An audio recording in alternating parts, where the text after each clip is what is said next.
And moving on, nearly 6 months after photos of Muslim women were put up on an app named Sulli Deals, where they were reportedly being auctioned on a website hosted called GitHub, now 6 months later, another similar auction has been put up on another app named Bulli Bai.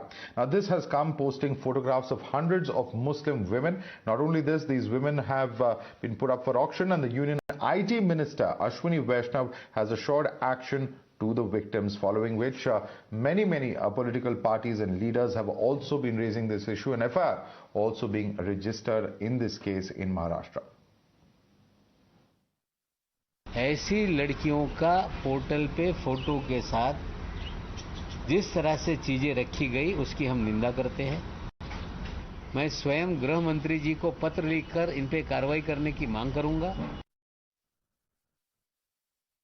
Unfortunately, except for blocking those sites, no action has been taken against the perpetrators of such crimes.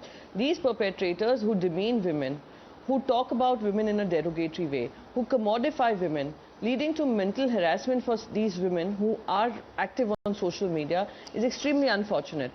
Since no action was taken then, we see another version of it emerge through Bulli Bai deals, which emerged on the 1st of January, to which I have raised again my concerns to the IT Minister.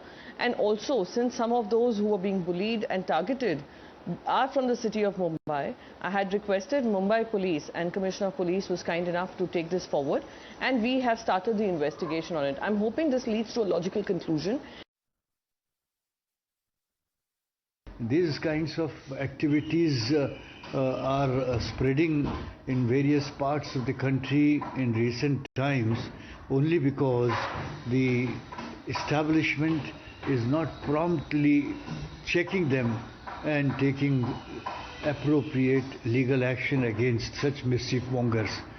These trends are dangerous because in our country a substantial population follows Islamic faith, and they owe allegiance to Indian Constitution, and they are as nationalist, as patriot as others, and therefore they need to be protected from such mischief mongers.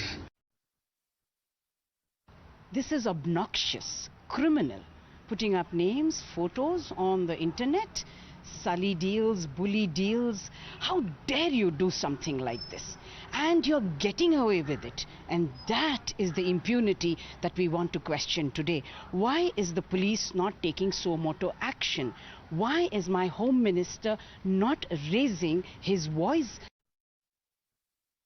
It is vested interests that are trying to create a rift between the Hindus and the Muslims. Strong action needs to be taken, and FIR not only under 295A of the IPC but also under the IT Act needs to be registered, and if it is registered, all these people should be arrested. But the bigger issue is that these websites are registered abroad. The people who handle it are sitting outside India, so it is necessary that we catch hold of the Interpol and we ensure that action is taken. Let's go across to our guest now. Joining us live, we have with us Rami Desai, political analyst. Tahira Hasan is also with us. She's an activist as well. Let me first and foremost but go across to Tanvi Pruthi. Tanvi Pruthi, this is quite deplorable, the manner in which what we saw 6 months earlier is once again being repeated right now. Political parties are coming out to say that the action that has taken place 6 months ago was not acted upon, and that's why we are seeing this happen. We've seen, of course, IT Minister Ashwini Vaishnav come out and assure that the victims, that justice would be done, that action would be taken part of the government of India by that website being blocked. But is this enough? And what really can be done in this case? Good evening, Madhav. Discussing crimes like these thrive when there is assurance of impunity.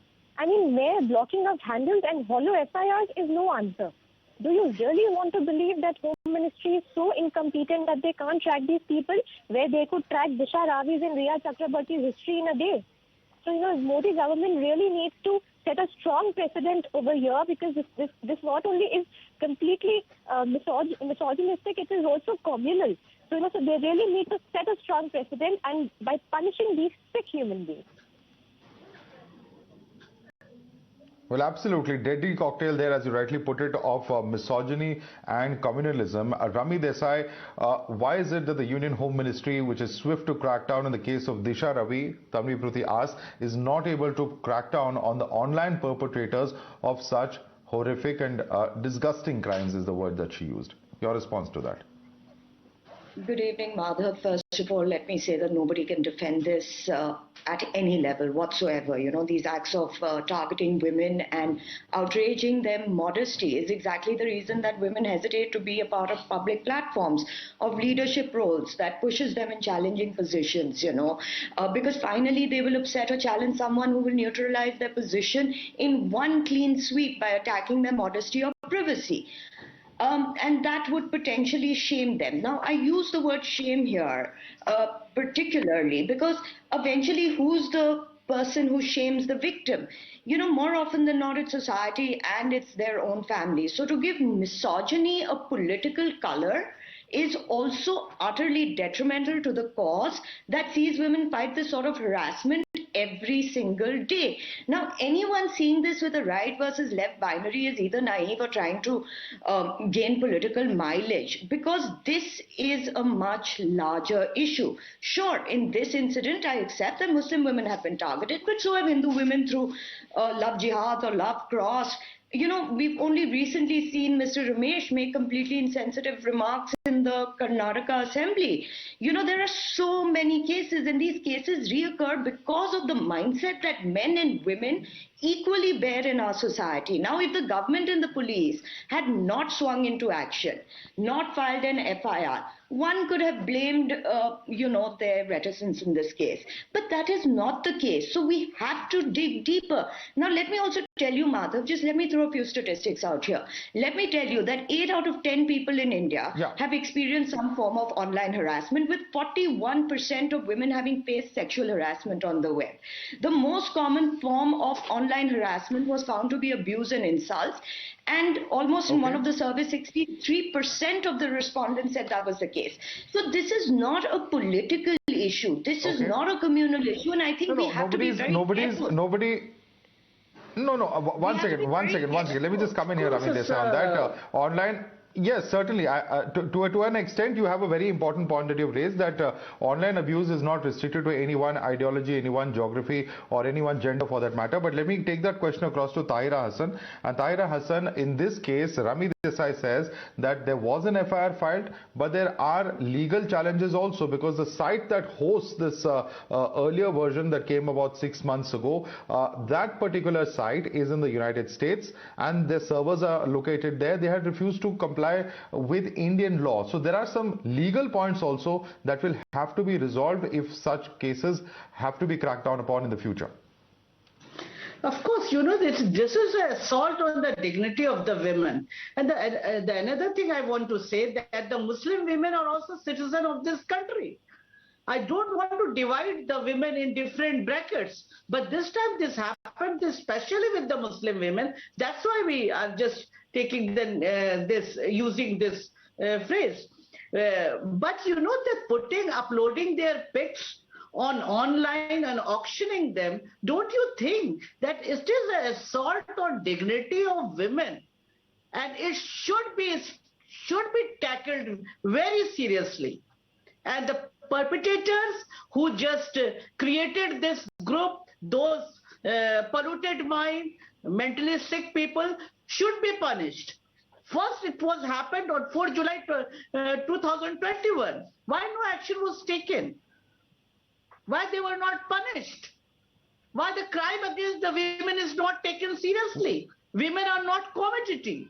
I'm not saying Hindu and Muslim women. Women in general are not commodity. I mean, this type of sick-minded people cannot get away after committing heinous crime against the women. So action must be taken. Because accountability must be faced. Absolutely, but that's what she's saying. Action was taken. Okay, I'm going to allow Rami Desai to respond to that. Rami Desai, enough action was not taken. The action taken 6 months ago was not commensurate to the outrageous nature of the crime, and that's why they've been emboldened to come back again in a new form. That's the allegation that Tahira is making, and Tanvi had also made earlier. Please respond to that specific charge, Rami Desai.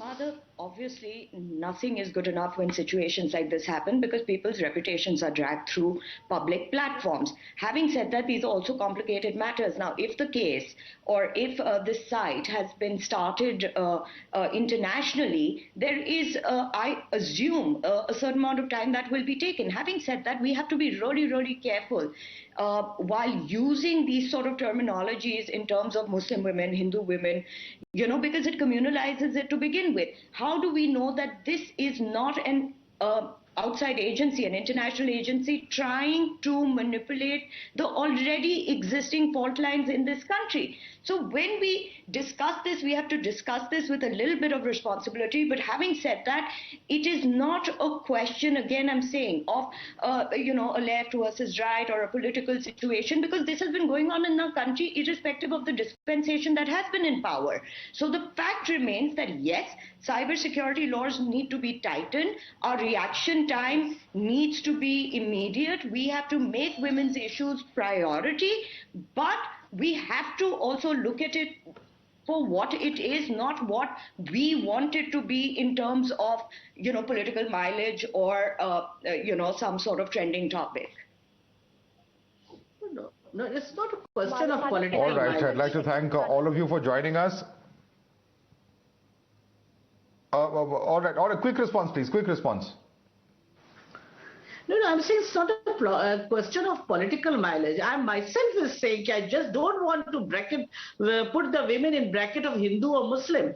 But thing is this, that the culprits, the sick-minded people should be punished, and the big punishment should be given to them. Well, they have definitely targeted one particular community. There's no doubt about that. The very name suggests it time and again. And of course, whoever it may be, this kind of an act cannot be carried out and has to be condemned and punished by law in the harshest possible terms, so that others are not emboldened to do the same. On that note, I'd like to thank all of you for joining us.